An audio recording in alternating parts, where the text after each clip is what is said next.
ये रूप सनातन गोस्वामी कौन है? आप लोग खूब नाच के गाते हो। विहरत निस दिन कुंज गलिन में, ब्रज जन मन सुख धाम। मदन मोहन को रूप निरख, सनातन बलि बलि जाए।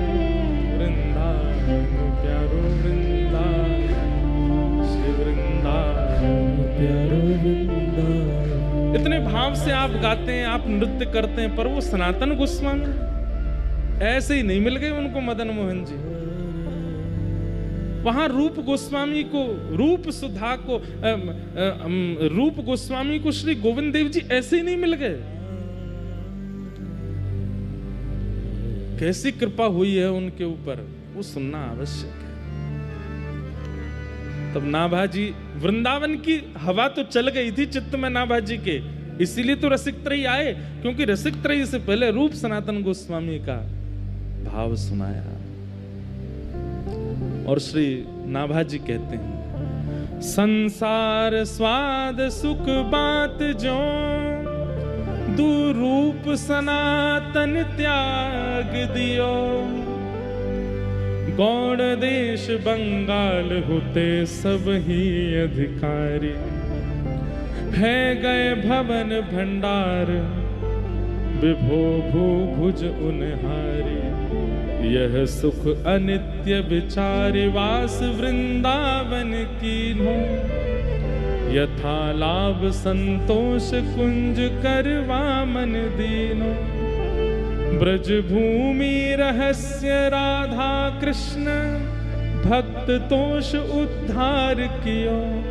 संसार स्वाद सुख बात जो, दुरूप सनातन त्याग दियो। और इसके पीछे एक अंतरंग बात और है। हम 2 पतवारों से नाव चला रहे हैं गिरिराज जी की कथा में। एक तो स्वामी श्री हरदास जी की कृपा की पतवार है, और दूसरी चैतन्य महाप्रभु की पतवार है। एक तरफ तो हमारे चित्र विचित्र बाबा हैं, ये स्वामी जी के अनुयायी, इनके मुखारबिंद को देखते हैं तो श्री हरदास निकलता है। लेकिन जिनकी रोटी हम खा रहे हैं, ऐसे हमारी पूनम दीदी जी के मुख देखते हैं तो फिर यहाँ पे हरे कृष्ण महामंत्र निकलता है। तो ये 2 पतवारों में एक श्री वैष्णव बैठा है। यहाँ भी रसिक त्रयी है, स्वामी श्री हरदास जी, चैतन्य महाप्रभु और स्वामी श्री रामानुजाचार्य जी महाराज, ये भी रसिक त्रयी है। तो कल महाप्रभु जी का ऐसा स्तवन हुआ कथा में कि महाराज कल हमको अपने हाथ से रोटी खानी नहीं दी, अपने हाथ से खवा के गई हैं।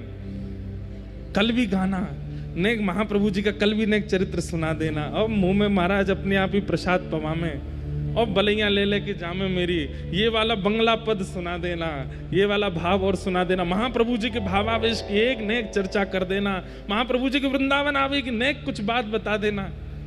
मैंने की, मुझे कह रहे हैं रसिक त्रयी सुनाओ, आप कह रही हो महाप्रभु जी सुनाओ।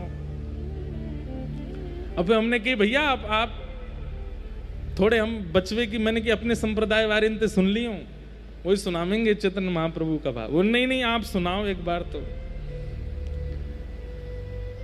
तो मैं थोड़ी असमंजस में तो पड़ा रात में, लेकिन भक्तमाल जी खुलते ही रूप सनातन जी खुल गए। तो मानो कहे कि भाई रसिक त्रयी में नाभाजी ने बाद में प्रवेश किया, पहले रूप सनातन के पास गए। पहले रूप सनातन से वृंदावन प्रकट तो कराओ, जब वृंदावन प्रकट है जाएगा तब रसिक त्रयी के साथ वृंदावन जाएंगे। तो ऐसे हमारे श्री रूप सनातन गोस्वामी महाराज, संसार स्वाद सुख बात ज्यों, दुह रूप सनातन त्याग दियो।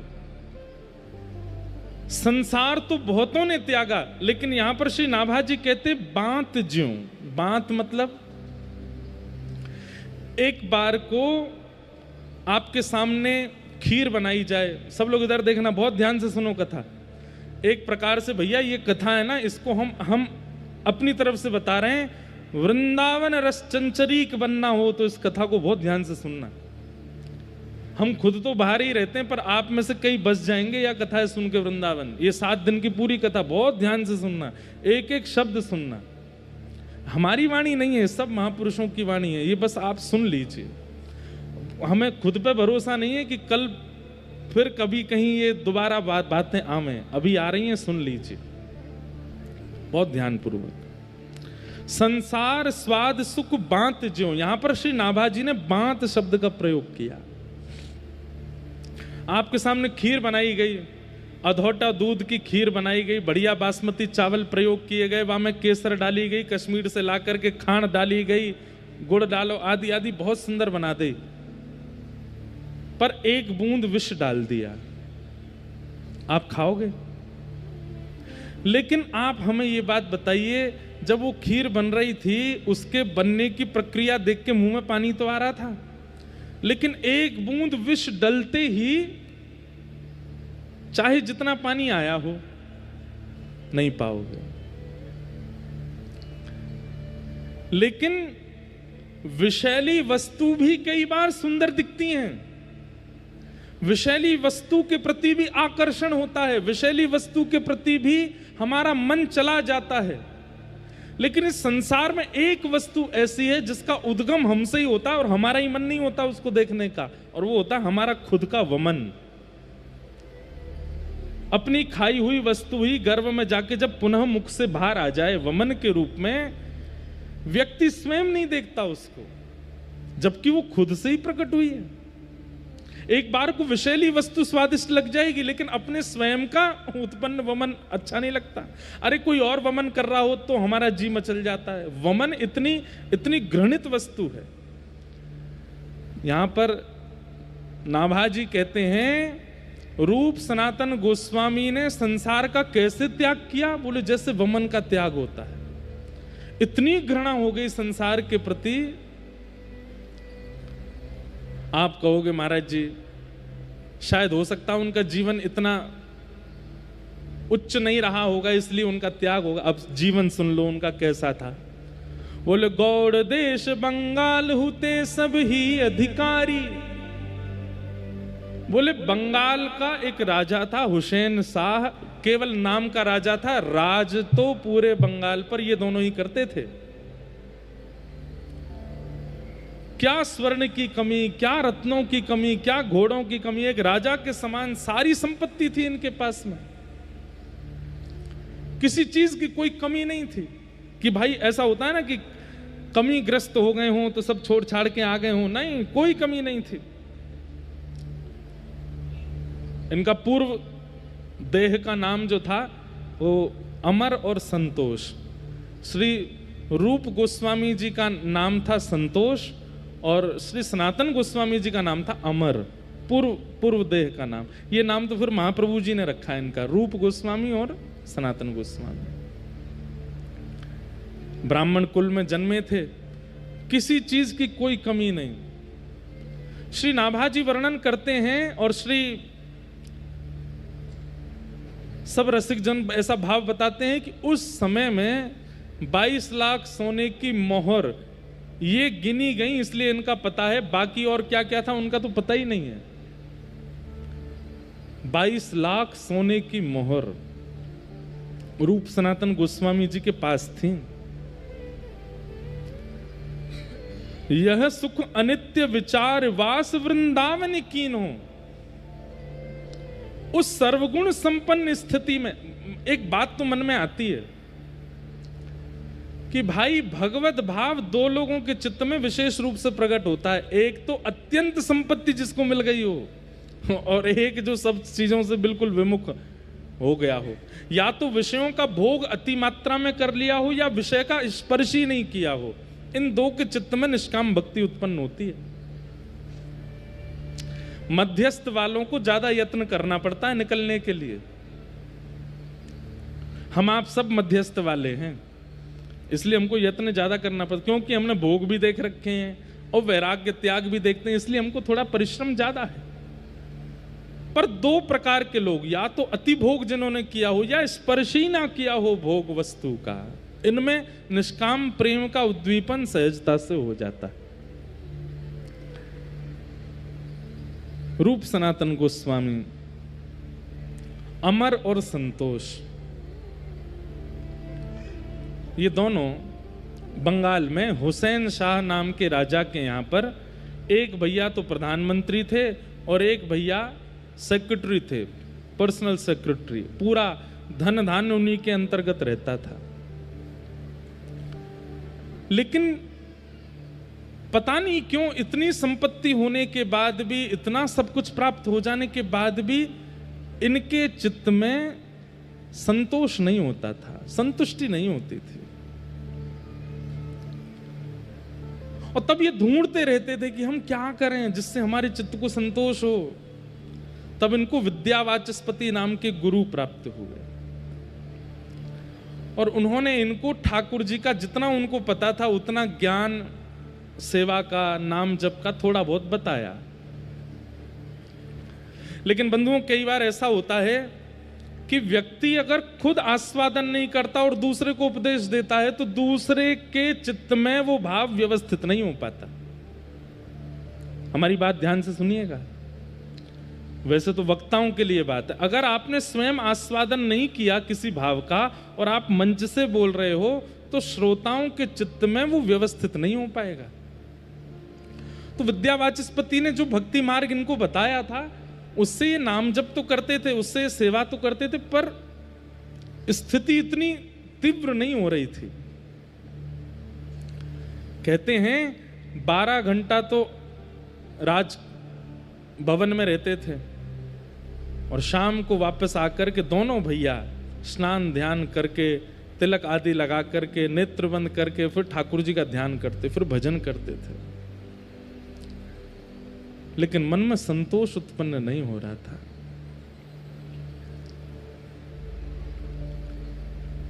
तभी आपने किन्हीं के द्वारा महाप्रभु श्री चैतन्य जी का नाम सुना। और चैतन्य महाप्रभु का नाम कैसे सुना?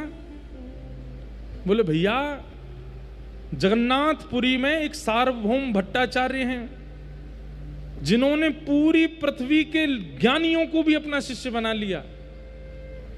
उनका नाम ही था सार्वभौम भट्टाचार्य, मतलब पूरी पृथ्वी में कोई ज्ञानी आ जाए, अगर सार्वभौम जी के सामने आ गया, अपनी दृष्टि से, अपनी वाणी से, अपने चलन चाल से उसको अपना चेला बना लेते थे। इतना उनका बल था। बोलना पढ़ाना तो बहुत आगे की बात है, दृष्टि मात्र से उनका नतमस्तक हो जाते थे सामने आकर के लोग। उन सार्वभौम भट्टाचार्य जी को चैतन्य महाप्रभु ने अपना अनुयायी बना लिया और इस बात का बड़ा प्रकाश हो गया। उड़ीसा में, बंगाल में, जहां जहां जाएं तो लोग बाग यही चर्चा करें। बोले भैया, एक जगन्नाथपुरी में एक बाबा रहते हैं, कौन, क्या नाम उनका? चैतन्य महाप्रभु, कृष्ण चैतन्य महाप्रभु। बोले क्या किया उन्होंने? बोले अरे सार्वभौम भट्टाचार्य जी को अपना शिष्य बना लिया। अब इसको कई लोग प्रभाव के रूप में देखते हैं, पर यह प्रभाव नहीं था। रसिक जन अपना प्रभाव प्रकाश करते भी नहीं है। ऐसे तो हमारे स्वामी जी के पास अकबर हर 10 दिना में भग तो वृंदावन में। अरे हमने तो ऐसा भी सुना है कि अकबर ने जब स्वामी जी का रूप देखा, स्वामी श्री हरदास जी का, तो अकबर के चित्त में इतनी विरक्ति आ गई कि उसके मन में आया कि मैं सब बादशाहपना छोड़ छाड़ करके निधिवन राज में एक कुंज मुझे मिल जाए, मैं यहीं रहूं, इनको 24 घंटा देखा करूं, भजन नहीं करूंगा, नाम जप आदि तो बाद की बात है, केवल स्वामी जी को देखने के लिए रहूं मैं। स्वामी जी ने विचार करी कि भैया जे अगर सब छोड़ छाड़ के यहां आ गए हो तो पूरे विश्व में प्रभाव फैल जाएगा कि भैया वृंदावन में एक रसिक श्रोमणी स्वामी श्री हरदास जी हैं जिन्होंने बादशाह अकबर को अपना चेला बना लिया, और फिर यहाँ के प्रभाव के कारण दुनिया यहाँ भीड़ लगावेगी और वृंदावन में इतनी भीड़ है जाएगी, अयोग्य लोग भी आकर के वृंदावन के रस में भंग करेंगे। तो स्वामी जी ने अकबर से कही, तू हमारो चेलो बननो चाहे तो हमारी एक बात मान, बोल का वो दिल्ली चलो जा और वहीं से वृंदावन की सेवा करते रहे। यहाँ के बंदरन के काजे, यहाँ के ब्रजवासीन के काजे, यहाँ के वृक्ष वल्लरी कुंजन के काजे, वहीं से सेवा करते रहे, यही हमारी आज्ञा है, यहाँ मत रुके तू। तब अकबर बोला, मैं आपको देखे बिना नहीं रह सकता, तब किसी ने कही, बोले आप पे तो बड़े बड़े चित्रकार हैं, चित्र बनवा लो स्वामी जी का। तब सबसे पहला चित्र अकबर ने बनवाया। जो स्वामी जी का चित्र आज भी हम सब लोग देखते हैं, उसी ने ही निर्माण कराया और ले गया, और जहां बैठ करके वो अपना नित्य क्रम करता था वहां स्वामी जी का चित्र लगा रहता, नित्य दिखता था। तो आचार्यों के तो रूप में ही इतना प्रभाव है कि उनको कुछ करने की आवश्यकता नहीं है, उससे खिंचे चले जाते हैं लोग। लेकिन दुनिया इसको प्रभाव समझती है, वो प्रभाव नहीं है। चैतन्य महाप्रभु के रूप पर सार्वभौम भट्टाचार्य आसक्त हो गए। ये बात जब यहां अमर और संतोष ने सुनी बंगाल में, उनके मन में भाव आया कि भैया ये नाम ही इतनी शीतलता दे रहा है चित्त में, इनका दर्शन कितना शीतल होगा। अब श्री कृष्ण चैतन्य महाप्रभु नाम बोलते ही मन में भाव उत्पन्न हो जाते हैं, मन में मानो जैसे प्रेम नृत्य करने लगता है। हिलोर नाम मात्र, स्वामी श्री हरदास जी महाराज नाम लेते ही चित्त में निधिवन राज का दर्शन होने लगता है। वृंदावन कुंज बिहारी आ जाते हैं, वृंदावन की तलहटी आ जाती है, सुंदर सुंदर निकुंज वन आ जाते हैं। श्री हितरवंश महाप्रभु नाम लेते ही श्री राधा वल्लभ जी सहरा पहने हुए खड़े हैं, थाड़े अपने आप चित्त में आ जाते हैं। आज भी इतने भयावह हैं, कलिकाल में भी आचार्यों का नाम इतना काम कर रहा है। उस काल में जब वे थे तो क्या प्रभाव होता होगा। रूप सनातन गोस्वामी आपस में बात करने लगे, अमर और संतोष, जरा दोबारा बोलियो तो नाम। बोले कृष्ण चैतन्य महाप्रभु। आहा कितना शीतल लगता है, कितना अच्छा लगता है भैया, ये नाम कितना मधुर है। ये नाम इतना मधुर है तो इनका दर्शन कितना मधुर होगा, इनकी वाणी कितनी अच्छी होगी। जब इनके सामने हम बैठेंगे और ये बोलेंगे उस समय क्या होगा हमारा।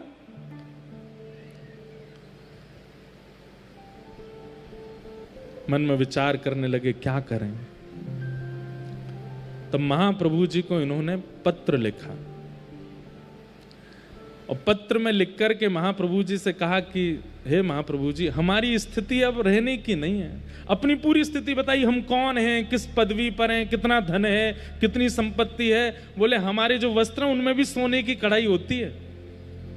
सब लोग इधर देखो, ध्यान से सुनो। हमारे पास इतने घोड़े हैं, भोजन पानी बनाने के लिए इतने सेवक हैं, हमारे पास कोई कमी नहीं है, लेकिन मन में संतुष्टि नहीं है। जब नाम सुनते हैं, कहीं सत्संग हो रहा है, ये बात सुनते हैं तो नेत्र भर आते हैं। लेकिन क्या बताएं, इतने श्रेष्ठ बन गए हैं कि अब सब त्यागना हमारे लिए मुश्किल हो रहा है। लेकिन मन में आपका नाम जब से आया तब से मन में भाव आ रहा है कि यदि आप आज्ञा कर दोगे तो सब छोड़ के चले जाएंगे। महाप्रभु जी को पत्र लिखा, आप आज्ञा कर दीजिए, हम क्या करें, घर छोड़ दें। आप कह देंगे छोड़ दो, उसके बाद देखेंगे नहीं। मतलब त्याग की अनंत स्थिति आ गई है चित्त में, बस आज्ञा चाहते हैं। महाप्रभु जी ने जब पत्र पढ़ा जगन्नाथपुरी में, पत्र में प्रयोग हुए शब्दों से ही महाप्रभु जी पहचान गए कि अभी ये त्याग के योग्य नहीं हुए। इनका त्याग तब सार्थक होगा जब इनको मैं मिलूंगा। मैं बिना मिले अगर कह दूं कि सब छोड़ के चले जाओ तो इनके त्याग से कल्याण नहीं होगा। इनका तो हो जाएगा, पर इनसे हमें बहुतों का कल्याण करवाना है, वो नहीं हो पाएगा। वही वाली बात जो आज कथा के प्रारंभ में कही कि एक तो होता है फल का स्वयं टूट के गिर जाना, और एक होता है किसी के द्वारा तोड़ना। महाप्रभु जी ने पत्र में कहा अभी प्रतीक्षा करो, और तुम्हें छोड़ने की आवश्यकता नहीं, मैं आऊंगा और मैं आकर के तुमसे मिलकर के तुम्हारा घर छुड़वाऊंगा, तुम्हारी सारी जो स्थिति है उसका त्याग करवाऊंगा, तब तक और प्रतीक्षा करो। रूप गोस्वामी पाद को जैसे ही पत्र मिला वो तो नाचने लगे, आनंद निमग्न हो गए। महाप्रभु जी आएंगे, हमसे मिलने आएंगे, हम पर कृपा करने आएंगे। तब महाप्रभु जी वृंदावन गए। रामकेली ग्राम बंगाल में है, वहां रहते थे रूप सनातन गोस्वामी। लेकिन वृंदावन गए महाप्रभु जी।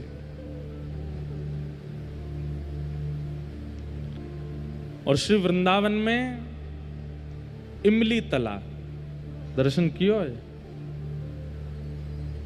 सेवा कुंज के पास में इमली तला है। कहते हैं कि वो वृक्ष स्वयं हमारे प्रिया प्रियतम ने एक साथ द्वापर युग में ही लगायो। और उसके लिए कई लोगों ने बड़ी कथाएं ऐसी बनाई है कि राधा रानी ने उसको शाप दे दिया, क्योंकि किशोरी जी श्रृंगार करके जा रही थी सेवा कुंज में और नीचे एक इमली को वो आ गए फल, तो किशोरी जी को पाम रिपट गए, उनको श्रृंगार बिगड़ गया, तो क्रोध में आके उन्होंने शाप दे दिया। ऐसी कथा लोग बताते हैं, पर हमारा पुराना घर वहीं है, इमली तला के पास ही है, हम बचपन से वहीं रहे। ऐसा भाव बना दिया हो होगी तो ठीक है, लेकिन भाई हमारी किशोरी जी को गुस्सा ना आवे, और गुस्सा आवे तो शाप दे दें, वो भी इतनी सी बात पे, ऐसा है ना सके। तो वो इमली तला, जैसे ही महाप्रभु जी वहां पहुंचे, बैठ गए वृक्ष। तब वृंदावन प्रकट नहीं हुआ था, वृंदावन सघन वन था। वृंदावन में अभी रास्ते भी नहीं बने हैं। वृंदावन केवल दो पहचान थी वृंदावन की, एक श्री यमुना जी, दूसरे गिरिराज जी। इनके बीच में जो समाहित है वो वृंदावन है। उस समय महाप्रभु जी वृंदावन आए और यमुना के तट चलते चलते चलते चलते चलते जैसे ही सुगंधी आई रज की, समझ गए महाप्रभु जी यही है वो वृंदावन।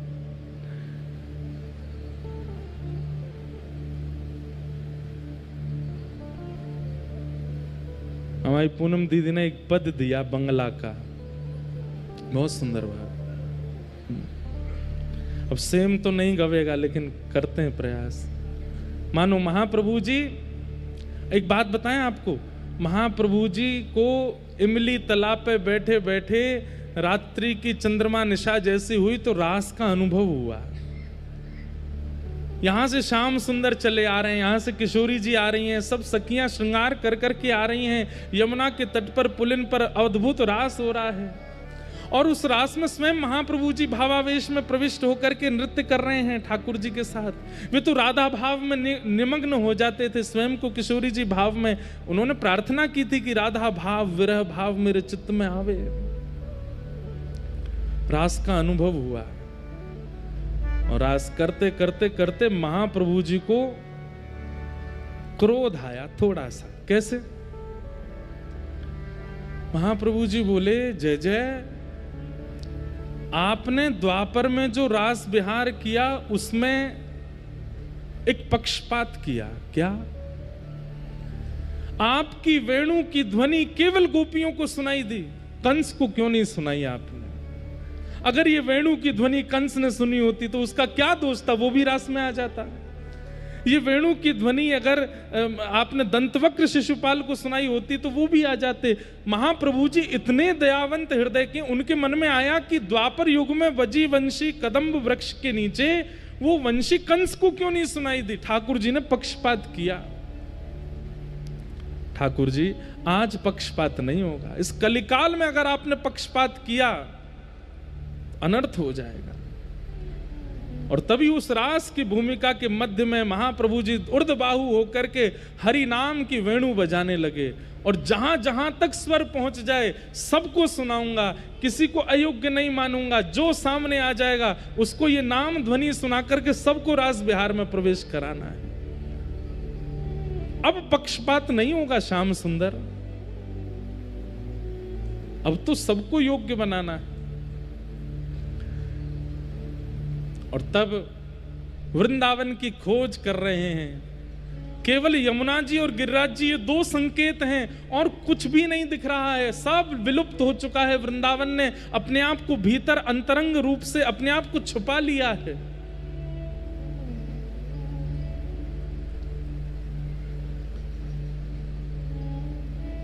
देखो देखो बोलो बोलो गोपेश्वर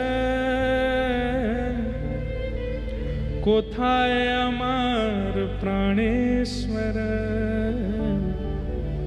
बोलो बोलो गोपेश्वर कोथाय अमर प्राणेश्वर। मानो गोपेश्वर महादेव को देख करके कहते हैं, अरे बोलो गोपेश्वर, मेरे प्राणनाथ गोपीनाथ कहाँ हैं? ये वृंदावन ही तो है, यमुना जी बह रही हैं, यहीं आसपास ही गोपीनाथ होने चाहिए, बताओ ना वो कहाँ हैं? बोलो बोलो गोवर्धन कोथाय अमर गिरिधारी। बोलो बोलो गोवर्धन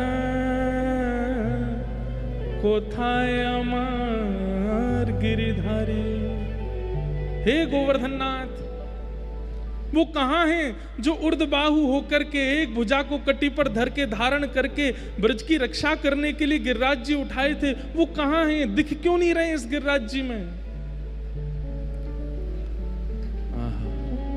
ढूंढ रहे हैं सब जगह जा जा करके, प्रकट हो वृंदावन। बोलो बोलो वंशी बट कोथाय अमर वंशीधारी। बोलो बोलो वंशी बट कोथाय अमर वंशीधारी। अरे वंशीवट, तुम वंशीवट हो। यहाँ ठाकुर जी वंशीनाद करते थे और गोपियों को घर में बैठे बैठे ही दर्शन होता था। कहाँ गए वो ठाकुर जी? अरे वंशीवट, तुझको तो पता होगा ना, श्याम सुंदर कहाँ है? सब जगह ढूंढ रहे हैं, पूछ रहे हैं, श्याम सुंदर मिल जाए कहीं। बोलो बोलो वृंदावन कोथाय अमर वृंदा विपिन। बोलो बोलो वृंदावन कोथाय अमर वृंदा विपिन। बोलो बोलो ब्रज रज। जैसे गोपियों की स्थिति हुई है, जल से, थल से, वृक्षों से पूछती हैं, ऐसी चेतन महाप्रभु वृंदावन में सबसे पूछ रहे हैं। बोलो बोलो ब्रज रज कोथाय अमर गोपालन। बोलो बोलो गोपेश्वर कोथाय अमर प्राणेश्वर। तभी चंद्रमा की ओर दृष्टि गई है। अरे शरद चंद्रमा, तुम ही प्रकट हुए थे। तब शुकाचार्य जी कहते हैं, भगवान पिता रात्रि शरदोत्फुल्ल मल्लिका विक्षरंतुम मनश्चक्रे योग मायाम उपाश्रिता। आज तुम प्रकट हुए हो, लेकिन ये वृंदावन सूना क्यों पड़ा है? बोलो बोलो शरद चंद्र कोथाय अमर राधा रमण। बोलो बोलो शरद चंद्र कोथाय अमर राधा रमण। ढूंढ रहे हैं कहां है वृंदावन। रोते हैं, बिलकते हैं, भावावेश में आ जाते हैं। अरे सामान्य ब्रजवासी जिसको पोखर तालाब समझते हैं, महाप्रभु जी कहते हैं निकलो बाहर, ये पोखर नहीं है, ये राधा कुंड है। ये किशोरी जी के द्वारा, किशोरी जी के मनोभाव के लिए श्री कृष्ण ने प्रकट किया था। ये राधा कुंड है। महाप्रभु जी स्नान करते हैं, राधा कुंड की रज लेकर के द्वादश तिलक करते हैं, वहीं नृत्य करने लग जाते हैं। अरे तब गिरिराज जी की परिक्रमा भी निर्मित नहीं थी। महाप्रभु जी भ्रमण करते हुए पूरी गिरिराज जी की परिक्रमा करते हैं, दिख जाता है कि ये गिरिराज जी हैं, यहाँ राधा कुंड है, यहाँ श्याम कुंड है, ये पूछरी के लौटा है, यहाँ ठाकुर जी की छठी उत्सव हुआ, ये जतिपुरा है।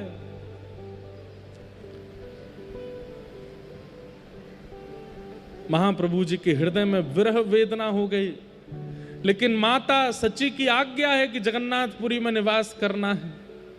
लेकिन महाप्रभु जी के चित्त की आज्ञा है, महाप्रभु जी के चित्त का भाव है कि वृंदावन का प्राकट्य करना है, और उस प्राकट्य के लिए कुछ करना पड़ेगा। तभी महाप्रभु जी को याद आया कि कुछ पत्र आए थे मेरे पास, और उन पत्रों में 2 भाइयों के पत्र हैं। कौन हैं दोनों? बोले एक का नाम अमर है, एक का नाम संतोष है, चलो वहीं चलते हैं। और श्रीधाम वृंदावन से महाप्रभु जी अपने समस्त भक्त मंडली के साथ निकल पड़े हैं। कहां? यहां रामकेली गांव जो कि बंगाल में है, और वहां महाप्रभु जी पहुंच गए।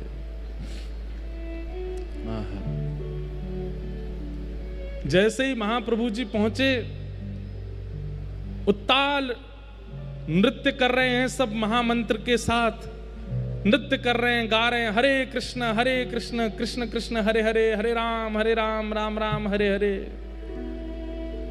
और ये ध्वनि जैसे ही पहुंची है, संतोष और अमर के कानों में मानो जैसे गोपियां कृष्ण वंशी नाद सुनकर के दौड़ पड़ी थी अपने घरों से। ऐसे ही ये महामंत्र की ध्वनि सुन, इनको नहीं पता है कि महाप्रभु जी आ रहे हैं, लेकिन उस नाम ने मानो जैसे कान में क्लीम शब्द कह दिया हो, अरे रूप, अरे अरे सनातन, जल्दी चलो, महाप्रभु जी आ गए, जिनकी तुम प्रतीक्षा कर रहे हो वो सामने आ गए हैं।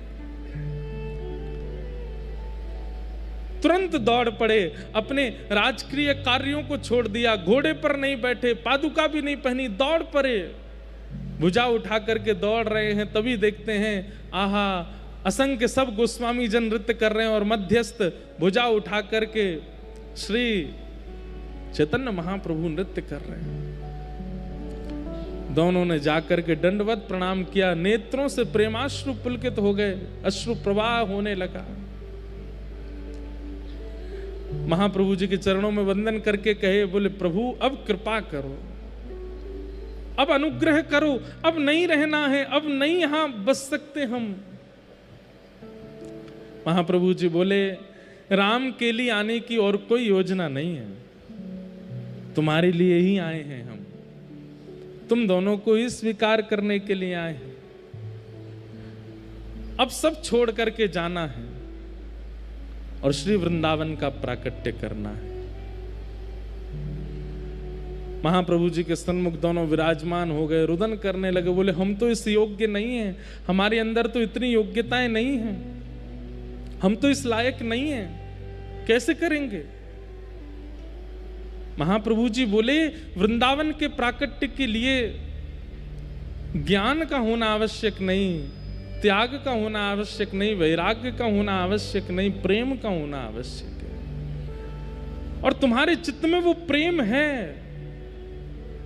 ये त्याग की जो बार बार इच्छा तुम्हारे चित्त में प्रकट हो रही है, वो प्रेम करवा रहा है, वो तुम्हारे चित्त का प्रेम करवा रहा है, क्योंकि ये संसार उस प्रेम को समझ नहीं रहा है, उसका ये अधिकारी नहीं, इसलिए तुम्हारा यहां से मन उखड़ रहा है। अब हमारी आज्ञा है, अब तुम दोनों कुछ दिन साधन करो और सब व्यवस्थाओं से निवृत्त होकर के श्रीधाम वृंदावन जाओ, और वृंदावन जाकर के वृंदावन के विलुप्त स्थानों का प्रकट करो, वृंदावन के लीला स्थलों का प्रकट करो, वृंदावन के रस चर्चाओं का प्रादुर्भाव करो। और इन सब का यदि भली भांति प्रादुर्भाव किया, रूप सनातन गोस्वामी पूछने लगे कि हमारे कार्य जो हम कर रहे हैं वो सही कर रहे हैं, इसका प्रमाण कैसे मिलेगा। महाप्रभु जी के नेत्र सजल हो गए, दोनों को हृदय से लगा करके बोले, यदि तुमने कार्य किया और वृंदावन के स्थानों, अब वृंदावन में तो कुछ भी नहीं पता कि कौन सी स्थान कहां है, तो तो महाप्रभु जी बोले, अगर तुमने सही सही स्थानों का चयन करके प्रकट कर दिया तो तुम्हारे द्वारा प्रकट किए गए स्थान उचित हैं, यही वृंदावन है। इसका प्रमाण देने के लिए ठाकुर जी प्रकट होकर के तुमसे सेवा कराएंगे। वृंदावन में भूमिगत ठाकुर जी अगर प्रकट हो गए और प्रकट होकर के तुमसे कहें कि मेरी सेवा करो, तो समझ जाना कि तुमने जो जो स्थान प्रकट किए वो उचित थे।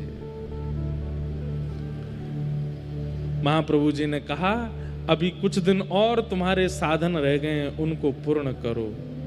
हम फिर मिलेंगे और फिर शिक्षा प्रदान करेंगे, उसके बाद वृंदावन जाना।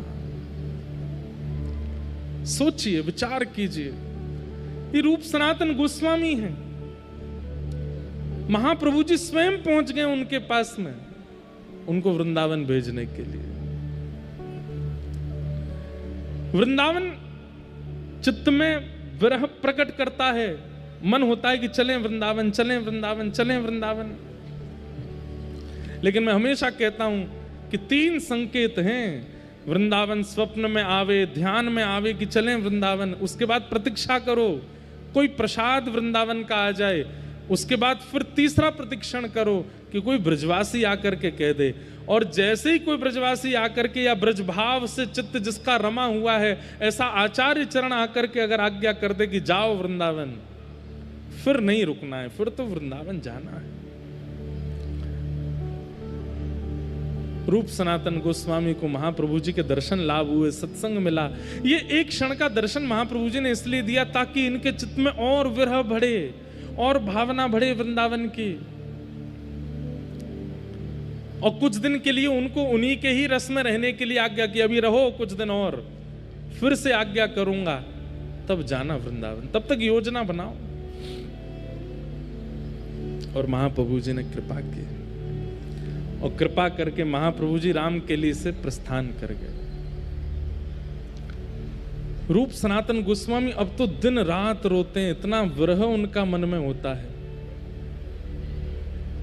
बस अब तो एक ही चीज स्मृति में रहती है,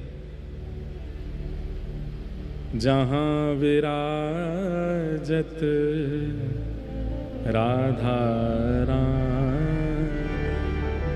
जहां विराजत राधा राम, नटवर नंद किशोर, नटवर नंद किशोर,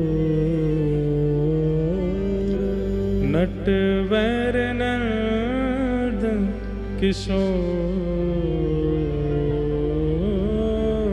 नटवर नंद किशोर, चलो मैंने वृंदावन की, चलो मन वृंदावन की, चलो मैंने वृंदावन की, चलो मन वृंदावन की, वृंदावन की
जहाँ निर्तत नंद किशोर,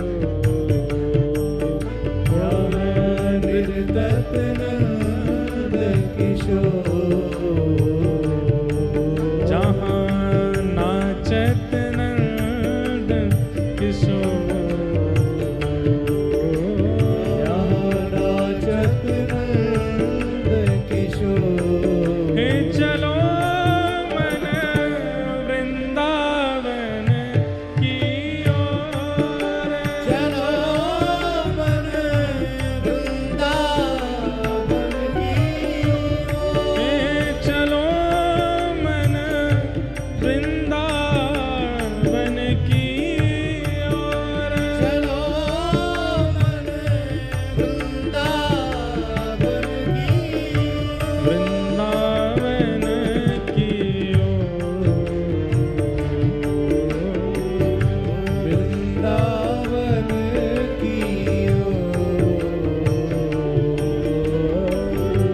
वृंदावन की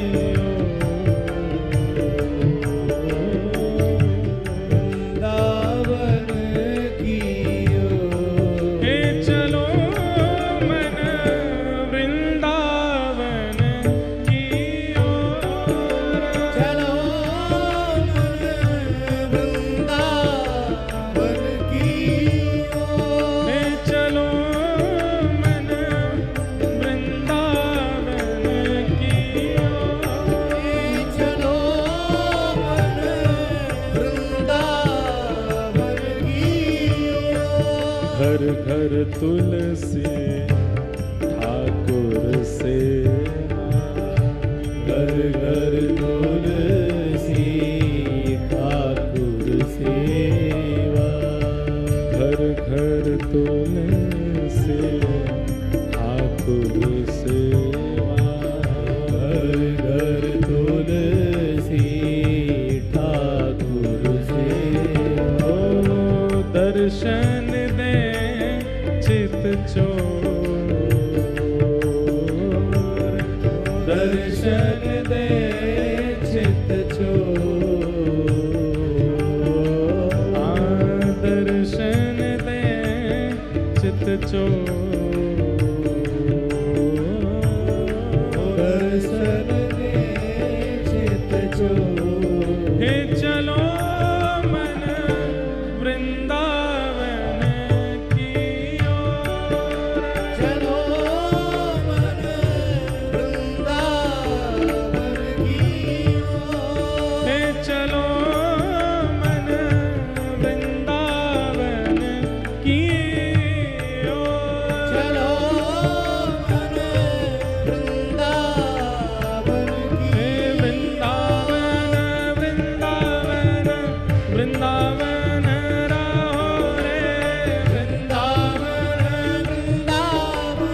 श्री रूप सनातन गोस्वामी। एक मन में भाव आता है, मन में एक प्रश्न आता है। महाप्रभु जी मिल गए, उसके बाद भी आज्ञा करके गए कि अभी रुको। इसका मतलब क्या है कि आचार्य अभी संतुष्ट नहीं हुए हैं त्याग से, और अब त्याग कैसे लगेगी। सब लोग बहुत ध्यान से सुनिए। देखो कितना प्रयास करना पड़ता है तब वृंदावन मिलता है। हमको तो यूं ही मिल जाता है, हवाई जहाज की टिकट कराई 5,000 की, पहुंच गए, ट्रेन करा ली राजधानी तो पहुंच गए, गाड़ी कर ली पहुंच गए।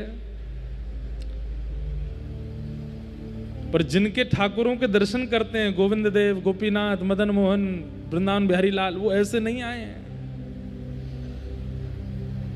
महाप्रभु जी ने विचार किया कि इन्होंने जब पत्र लिखा था तो पत्र में पहले अपना परिचय दिया, तो उसमें बताया हम इतने धनवान हैं, हम ऐसे राजा के यहाँ राजकोष में हैं, आदि आदि सब।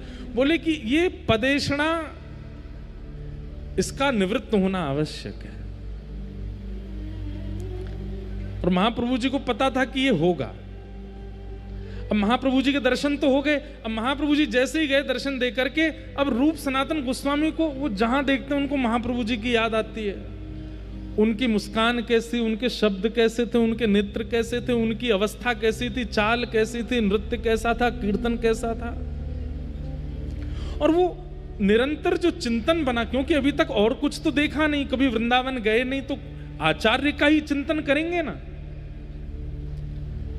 इतना चिंतन हो गया कि अब विवेक बुद्धि जागृत होने लगी, और अपने राजपद जिस पर वो कार्यरत थे उससे उनको थोड़ी थोड़ी घृणा जैसी होने लगी। घृणा तो पहले भी थी, लेकिन अब जो यहां पर शब्द संसार स्वाद सुख बांत ज्यों बमन के भांति, इतना त्याग करवाना था महाप्रभु जी को, उसके लिए छोड़ के गए वापस। यही भागवत जी में सुनने में आता है कि ध्रुव जी महाराज को ठाकुर जी ने दर्शन देकर के कहा अभी 36,000 वर्ष और रहो पृथ्वी पे। ध्रुव जी रोने लगे, बोले आपके दर्शन से तो मुक्ति मिल जाती है और आप मुझे कह रहे हो 36,000 वर्ष और रहो, क्यों? तो ठाकुर जी क्या कहते पता है, तुम्हारे चित्त में अपने पिता की गोद में बैठने की इच्छा थी ना, इसीलिए तो तुम बनाए थे। ध्रुव जी बोले वो इच्छा तो मर गई, कट गई, जल गई, नाश हो गई। ठाकुर जी कहते हैं प्रकट तो हुई थी ना भैया। एक बार विषैला पौधा प्रकट हो जाता है ना, तो जब तक जड़ से नहीं उखाड़ा जाए वो प्रकट होता ही रहता है। इसलिए 36,000 वर्ष, 100-200 वर्ष नहीं, 36,000 वर्ष के लिए ठाकुर जी कह के गए अभी रहो पृथ्वी पे। और 36,000 वर्ष में इतना भोगोगे, इतना विषय भोगोगे कि तुम इससे बिल्कुल ऊब जाओगे, तब तुम्हें मेरी प्राप्ति होगी। ध्रुव जी महाराज 36,000 वर्ष के लिए राजा बने। अरे भाई कोई लिमिट होती है? यहां 100 साल काटने भारी पड़ रहे हैं हमें, 36,000 वर्ष के लिए राजा। संसार की विषय वस्तु वमन के भांति जब ध्रुव जी को लगने लगी तब भगवत प्राप्ति हुई। इसलिए भैया किंचित भी भाव मन में प्रकट करके ठाकुर जी के पास मत चले जाइए। कहीं मन में भाव आगो जय जय वृंदावन की कचौड़ी बहुत जोर की, ठाकुर जी अगर दिमाग सनक गया ना, इतनी कचौड़ी खवा देंगे, इतनी खवाई देंगे, इतनी खवाई देंगे, ले बेटा 36,000 कचौड़ी खा तू जीवन भर, सबरी नस ब्लॉक है जाएंगी तेरी, तभी मैं मिलूंगा तो है। तो विषय वस्तु अगर देने पर ठाकुर जी आ गए तो वो इतनी मात्रा में देते हैं कि आप पागल हो जाओगे। इसलिए विषय कभी नहीं मांगना है, क्योंकि भैया ये टेढ़ो ठाकुर कहीं सनक गो दिमाग और दे दियो तो हम कहते हैं हमारे ठाकुर जी को गणित नहीं आती है, हमारे ठाकुर जी को मैथमेटिक्स नहीं आती, ये नाप तोल के नहीं देते हैं, जितनो है पूरा दे देंगे, ले जा। वो आप सहन नहीं कर पाओ। अति सर्वत्र वर्जयेत। रूप सनातन गोस्वामी के साथ वही हुआ। महाप्रभु जी के दर्शन हो गए और दर्शन देने के बाद महाप्रभु चले गए, बोले अभी रहो। अब क्या हुआ, एक दिन राजा ने इनसे कहा, बोले कि आप लोग पूरे हमारा जो संपत्ति है सब आप लोग संभालते हो, इसका कल हमको हिसाब दो। रूप सनातन गोस्वामी रात्रि में भजन करते थे, लेकिन आज राजा ने कही भैया कल हिसाब देना है, तो भजन नहीं हुआ, हिसाब में लगे रहे। अब उस हिसाब में कुछ ऊपर नीचे हो रहा था, तो उसके लिए इतने चिंता में बैठे थे, कैसे हो कैसे हो कैसे हो।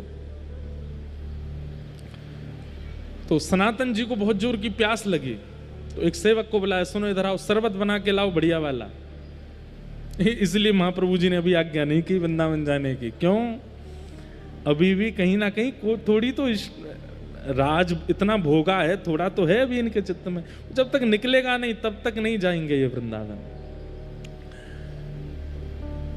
तो अपने एक सेवक को कहा शरबत बना के लाओ, प्यास लगी है। खुद हिसाब लिख रहे थे दोनों भैया बैठ के। तो सेवक गया और अंधेरे में उसको पता नहीं चला, पानी में उसने बूरे की जगह मैदा मिला दिया और मिला करके घोल करके इनको दे। अब ये इतने ज्यादा निमग्न होकर के ध्यान कर रहे थे, पीते जा रहे हैं और लिखते जा रहे हैं। प्रातः काल का समय हुआ तो सेवक ने रसोई में जाके देखा, तो उसको पता चल गया कि भाई मैदा मिल गया पानी में। दौड़ा दौड़ा गया, बोले इनके पेट में दर्द होगा, आप कहीं बीमार नहीं हो जाएं, चरणों में मुझे क्षमा कर दो, कल रात्रि अपराध हो गया। रूप सनातन को क्या हो गया, आपको नहीं पता चला? बोले नहीं, हमें तो कुछ नहीं पता चला। रात्रि में शरबत कैसा था? हाँ बढ़िया था, हम तो भाई हिसाब में इतने तल्लीन बैठे थे कि हमने ध्यान ही नहीं दिया, हम तो पी गए, बस प्यास लगी थी। महाराज आपसे मेरी प्रार्थना, आज कुछ खाइएगा नहीं। बोले क्यों? बोले शरबत में चीनी की जगह मैं मैदा मिला के ले आया था और वो आप पी गए हो। तो ये बात सुनकर के रूप सनातन गोस्वामी एक दूसरे को देखने लगे, तुमको पता चला? बोले नहीं। और तुमको पता चला? बोले नहीं। सेवक से कहा तुम जाओ, और किवाड़ बंद करके इतना रोए इतना रोए इतना रोए दोनों। बोले कि ऐसी तत्परता भजन में क्यों नहीं बनी जैसी तत्परता इस विषय में बन गई। अरे इतने कार्य में व्यस्त थे कि मैदा पी गए हम, इसीलिए महाप्रभु जी हमको छोड़ करके गए, लेकर के नहीं गए, क्योंकि अभी तत्परता हमारी संसार में है। अभी भी हमारे हिसाब में राजा कहीं डांटे ना, कहीं, ये चिंता थी हमारे चित्त में, इसलिए हम इतने तल्लीन होकर के कर रहे थे कि मैदा पी गए। अरे भजन में तो एक चेंटी काटने लगती है तो हम उसको हटाने लगते हैं, भजन में तो मच्छर आ जाता है तो सेवकों से कहते हैं यहाँ पे मच्छरदानी लगा दो, भजन में अगर आसन चुभने लगता है तो उसको व्यवस्थित कर। वहां ऐसी तल्लीनता क्यों नहीं आई हम में? अरे भैया, इसलिए महाप्रभु जी छोड़ के गए हमको।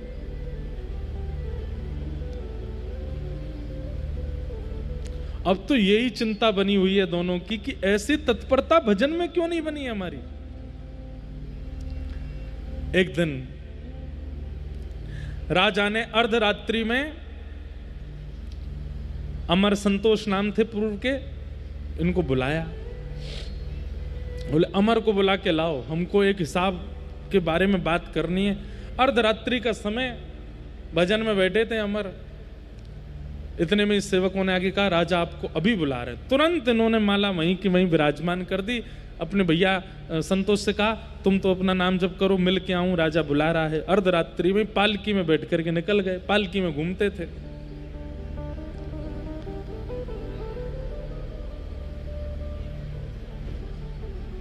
जैसे ही निकले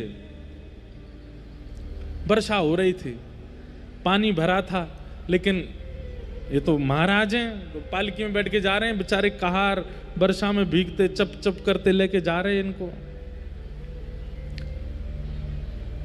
इतने में ही एक घर पड़ा और उस घर के सामने से जैसी पालकी निकली तो पैरों की आवाज जल पे चलने की हो रही थी। तो भीतर सोए आदमी ने अपनी पत्नी से कहा अरे द्वार खोल, कहीं अपने रिश्तेदार तो नहीं आए। पत्नी बोली नहीं नहीं रिश्तेदार नहीं। बोले पैरों की आवाज तो आ रही है। तो पत्नी बोली कुत्ता होगा, कुत्ता घूम रहा होगा बाहर।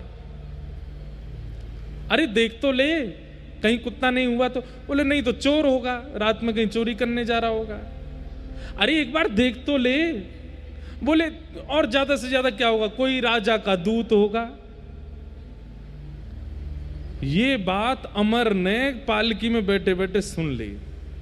बोले इन तीन के अलावा कोई नहीं हो सकता इतनी रात में बारिश में, या तो कुत्ता होगा या चोर होगा, कोई राजा का दूत होगा। बोले मतलब हमारी तुलना कुत्ते और चोर के बीच में है। हम जिस अपनी गरिमा महिमा को कहीं ना कहीं कुछ समझ बैठे हैं, और इतनी वर्षा में भी कहारों को लगा करके पालकी में बैठ के जा रहे हैं, वहां ये सामान्य से घर के लोग हमको चोर और कुत्तों के बीच में तोल रहे हैं।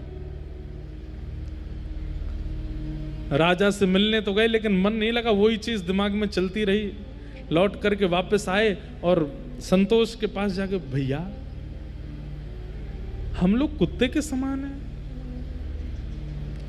अरे एक जगह ऐसी बात हो गई, कुत्ता है या तो चोर है या राजा का कोई दूत है। बोले मैं तब से चिंता में हूं कि हम जीवन भर जिसका मान यश प्रतिष्ठा का भाव रखते रहे चित्त में, वहां हमको चोर और कुत्तों के बीच में गिन लिया गया। संतोष यानी कि रूप गोस्वामी वो बोले भैया सही तो कहा, कुत्ता भी तो ऐसा ही होता है, उसको चाहे झूठा मिल जाए, चाहे कूटा मिल जाए, चाहे कैसा भी मिल जाए, वो भोजन के लिए किसी के भी द्वार पर चला जाता है। राजदूत भी तो यही करता है, और चोर भी तो यही करता है। वो ये नहीं विचार करता कौन छोटा कौन बड़ा, कौन धनवान कौन निर्धन, कौन के घर में कैसी परिस्थिति, सबके घर से चोरी कर लेता है। हम लोग भी तो वही करते हैं, राजदूत हैं, कर लेने के लिए जाते हैं, कुछ विचार नहीं करते, सबसे कर लेते हैं। उसी समय अमर सनातन गोस्वामी उन्होंने कहा अब नहीं, बस अब हो गया। इसीलिए महाप्रभु जी हमको छोड़ करके चले गए, स्वीकार नहीं किया। मैं रुकता हूं, ये परिवार सब इतना विस्तृत कर दिया है, इस सबको व्यवस्थित करता हूं, तू अभी निकल, इसी वक्त निकल जा, अब नहीं रहना यहां पर। अब जीवन का उद्देश्य जो महाप्रभु जी कह के गए वृंदावन जाना है, उनसे आज्ञा ले तू जा करके, अब नहीं रहना भैया, अब हो गया बस। तुझे डर तो नहीं, तुझे भय तो नहीं कि राजा कुछ कहेगा? बोले मुझे बिल्कुल भय नहीं है। तुझे इस बात का भय तो नहीं पीछे से संपत्ति का कहो? बोले बिल्कुल नहीं। बोले अब तरीका, अब बिल्कुल सही समय, अभी निकल। और उसी समय संतोष निकल गए घर से।